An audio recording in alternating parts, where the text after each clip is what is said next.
Hello everyone and welcome back to our channel.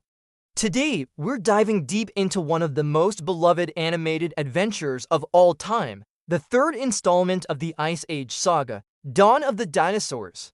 This movie took the franchise to a whole new level, introducing a world none of us saw coming and pushing our favorite herd into their most dangerous journey yet. So grab your popcorn and let's head back to the prehistoric era, but not the one you're thinking of. The story kicks off with our familiar, lovable group, but things are changing. Manny and Ellie are about to become parents, and the mammoth-sized responsibility is weighing heavily on Manny. He's in full-on protective dad mode, building a playground and trying to make everything perfect and, more importantly, safe for their upcoming arrival. Diego, the saber-toothed tiger, is also going through his own crisis. He's starting to feel like he's losing his edge, becoming more of a house cat than a fierce predator. Living with the herd has made him soft, and he's questioning his place in this new, family-oriented dynamic. And then there's Sid. Oh, Sid, our sweet, clumsy, and eternally attention-seeking sloth. While Manny and Ellie are preparing for their baby, Sid feels left out. He wants a family of his own, a little herd to dote on. His desire for connection and responsibility is what sets the entire chaotic plot in motion. One day, while moping around, Sid stumbles upon a frozen cavern and makes a discovery that will change everything: 3 enormous eggs. In classic Sid fashion, he decides these eggs are abandoned and need a mother, so he adopts them. He names them Egbert, Shelley, and Yoko, and despite Manny's warnings that this is a terrible, terrible idea, Sid is determined to be the best mom he can be. He's surprisingly nurturing in his own unique, bumbling way. But as you can probably guess, these are not just any eggs. The eggs soon hatch not into birds, but into 3 adorable and very large baby Tyrannosaurus rexes. The little dinos immediately imprint on Sid as their mother, following him everywhere and mimicking his clumsy movements. It's a hilarious and surprisingly heartwarming sight. Sid is overjoyed he finally has his family. For a brief moment, it seems like his crazy plan might just work. The baby T-Rexes, or Dino Pups as Sid calls them, cause some chaos in the peaceful Ice Age community, but they are just babies after all. However, the real trouble arrives when their actual mother shows up. A massive, furious mama T-Rex emerges from the ground, furious that her babies have been taken. She tears through the ice, creating a path of destruction, and she's not leaving without her children. In the ensuing chaos, she snatches up her 3 babies, but she also snatches up Sid, dragging him down into a mysterious world beneath the ice. Manny, Ellie, and the rest of the herd are horrified. Despite Sid's constant screw-ups, his family, they have to go after him. Following the trail of destruction left by the T-Rex, they discover something incredible: a vast, lush, and dangerous jungle teeming with dinosaurs, hidden deep beneath their frozen world. It's a land that time forgot, filled with creatures they thought were long extinct. This is where the movie truly opens up. The contrast between the cold, white world above and this vibrant, green world below is stunning. But it's not a paradise, it's a land of survival of the fittest, and our herd is completely out of its element. They are now the strange ones, the mammals in a dinosaur's world.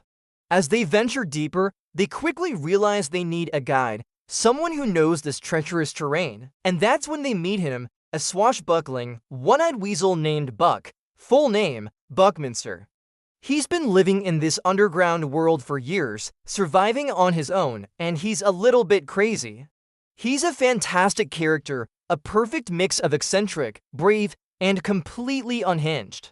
Buck is locked in an eternal battle with a giant, white baryonyx he calls Rudy, the very dinosaur that took his eye. His life's mission is to get revenge. Buck reluctantly agrees to guide the herd through the jungle to Lava Falls, where Mama T-Rex has taken Sid. His knowledge of the jungle is their only hope. What follows is a series of incredible action sequences and hilarious moments. We have the chasm of death filled with laughing gas, a thrilling flight on a hijacked pteranodon, and constant close calls with all sorts of terrifying dinosaurs. Buck's rules of the jungle are both nonsensical and life-saving, and he brings a whole new energy to the group. Meanwhile, Sid is having his own adventure. He's trying to co-parent with a giant T-Rex. At first, Mama Dino sees him as a nuisance, but she gradually sees that Sid genuinely cares for her babies. They form a strange, dysfunctional family unit. Sid tries to teach the baby dinos to be vegetarian, which leads to some very funny scenes. It's a classic odd couple situation, but with a sloth and a Tyrannosaurus Rex. The rescue mission is especially tough for Manny. He's terrified for the very pregnant Ellie, who insists on coming along. Her stubbornness and capability, however, prove to be a huge asset. There's a powerful moment when Ellie goes into labor while being attacked by Guanlongs. It's up to Diego to hold them off. This is the moment Diego finds his fire again. Protecting his family, he rediscovers the fierce predator within, proving to himself that he hasn't gone soft. His purpose has just changed. The climax of the film is an epic confrontation. The herd finds Sid, but getting him back is another story. They have to navigate treacherous landscapes, outsmart Mama T-Rex, and, of course, deal with Rudy. The final battle involves the entire herd, Buck, and Mama Dino all working together against the colossal white baryonyx. It's a spectacular sequence that shows the strength of their bond. Manny uses his size and strength, Diego his speed and ferocity, and Buck his agility and crazy tactics. Even Mama T-Rex joins the fight to protect her children, and by extension, Sid. In the end, they manage to defeat Rudy, sending him plummeting into a chasm. With the immediate danger gone, the herd says their goodbyes. Sid shares a genuinely touching farewell with his kids and Mama T-Rex, who now respects him. They found a mutual understanding. Buck decides to stay behind in his jungle home, choosing his world of constant danger over the quiet life up above. The herd makes it back to the surface just in time for Ellie to give birth to a healthy baby mammoth, who they name Peaches. The family is finally complete. Diego decides to stay with the herd, realizing his place is with them, protecting them. And Sid, well, he's still Sid, but he's proven that his big heart is his greatest strength. The film ends with a perfect little epilogue.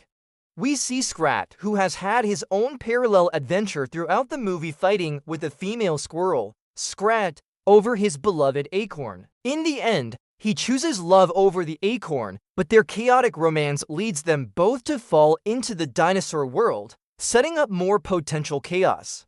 Ice Age: Dawn of the Dinosaurs is a fantastic adventure that deepens the characters we love. It explores themes of family, change, and finding your place in the world, all wrapped up in a thrilling and hilarious package. The introduction of the dinosaur world was a stroke of genius, revitalizing the series and giving it a fresh, exciting direction. It is a testament to the power of friendship and the crazy things you lions do for the ones you call family. What's your favorite part of this movie? Are you Team Sid or Team Buck? Let me know in the comments below.